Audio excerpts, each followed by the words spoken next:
Hi. Netanyahu now claims that Iran wants to kill Trump. There have been 2 assassination attempts. It's a huge revelation. What do we know about it? What's happening between Israel and Iran? Should you be worried? How are different world capitals looking at it? Let's quickly rewind to what happened on the early hours of June the 13th is where this conflict begins. And this is where you have the Middle East that comes back into focus. The conversation is about the Middle East. Why? Because you have Israel that launches what they have called is the Operation Rising Lion. What do they do here? They strike key military personnel, they strike key military targets, and also, let's not forget the N word, nuclear targets in Iran. Now, in the last many hours, in the last few days that have been passed, that have gone by, what Iran has done is that it has retaliated. You have seen essentially both sides that have kept up the attacks. This has led to injuries, fatalities on both sides, dramatic images, very disturbing images that have come in. And with this conflict between Israel and Iran, that is only and only expected to perhaps escalate from here on, don't forget you have the all-important G7 summit. The Prime Minister will be there. So clearly this is going to be a top priority when you have world leaders meeting, they're discussing about this. But also important to see is why did Netanyahu carry out this operation now? Why is this timing so important? What does this timing mean? And like people are asking, is he responsible for escalating the situation? Let's talk about Netanyahu first.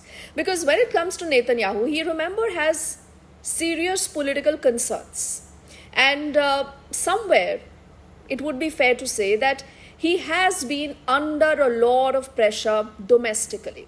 Because that is what he's more concerned about, ensuring that he retains power. And not just retaining power, he also wants to ensure that he leaves behind a legacy, perhaps a legacy of a sort that is not just about Gaza, because you've seen what happened in Gaza, but in Iran, because that is the bigger story. It's about destroying Iran's nuclear program. That has been the big bone of contention. And this will also help Israel, find a lot of that comfort in dealing with threat for generations to come from the nuclear program.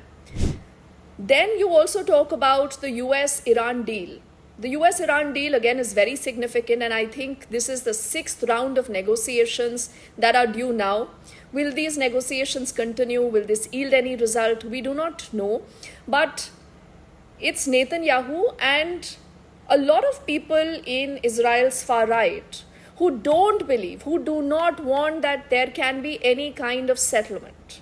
Settlement that is based on Iran's so-called commitment when it comes to not enriching the uranium, because you need enriched uranium for your nuclear plants, and they don't want this beyond a point.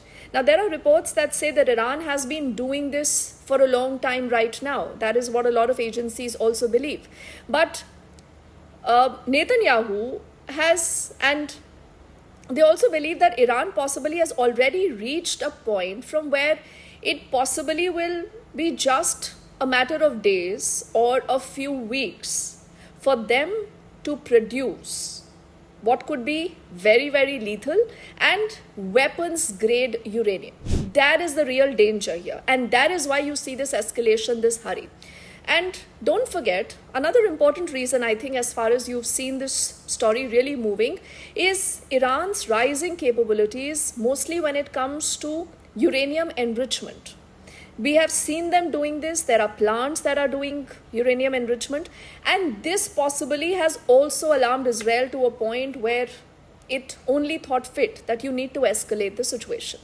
Then the other factor in this entire story is the US. The heavy US military presence that you see in the Gulf. And the Gulf region, again, which is a big factor, because this military presence that the US has here is obviously providing a big support to Israel. So even though the US says we are not directly there, people know where US is. And not to forget this new balance of power perhaps in the Middle East, where you have the UAE, you have Oman, you have Saudi Arabia, and even Qatar. And earlier you would remember that a lot of these powers also saw Iran as the rising, perhaps dominant power here, which they are all wary of. So everyone wants to keep a check on that. And to ensure that Israel does not have a hegemony there, they clearly are more power plays. And this is why you have all these, countries that we just spoke about. They become friendly towards what many are saying could be an Iran-US peace deal, which is about the uranium enrichment. And that is why perhaps Netanyahu and Israel believed that it is important to go in for the kill, to strike at Iran, because this is the right time.